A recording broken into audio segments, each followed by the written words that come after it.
大家好啊！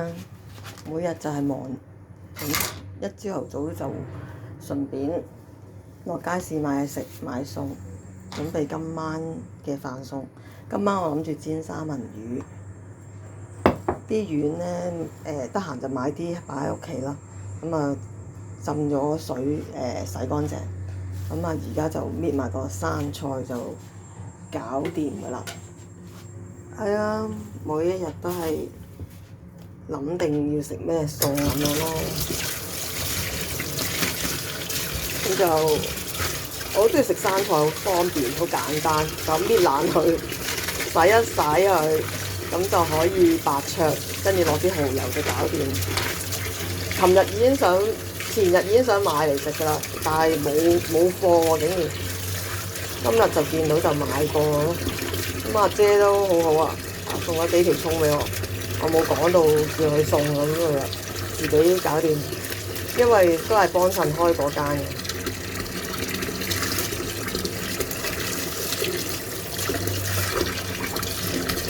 好啦，就係咁樣咯，浸一浸佢，加啲鹽落去浸咯，浸一浸佢今晚先用。就係咁啦，每一朝都係要準備今晚要食嘅嘢，咁就方便啲、快脆啲咯。煮餸好快嘅啫，咁就係咁樣啦。每天日常咁啊，今日得閒想煲埋五花茶飲啦，準備個養生會同埋啲水啦。咁而家洗乾淨啲材料就可以煲噶啦。咁洗乾淨啲料啦，咁啊擺落個養生壺度，唔使睇火噶啦。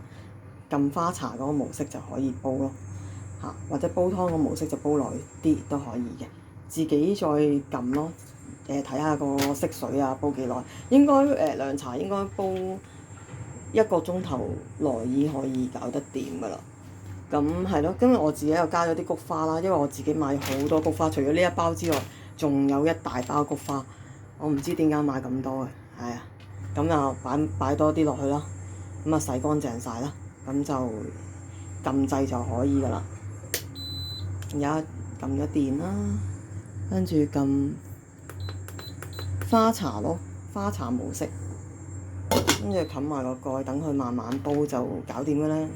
耶、自己煲就好飲啲啦，係啊。跟住一陣間煲完，等佢冇咁熱呢，咁就擺喺一個玻璃一揸咁樣擺落雪櫃雪凍佢飲，咁就好正㗎啦。耶、唔記得講呢，煲咗之後差唔多煲完嘅時候，15分鐘前你加片糖，加少少片糖落去，咁就好飲啲咯。可以加少啲嘅，因為低糖好啲啊嘛。咁啊加少少片糖落去就搞掂㗎啦。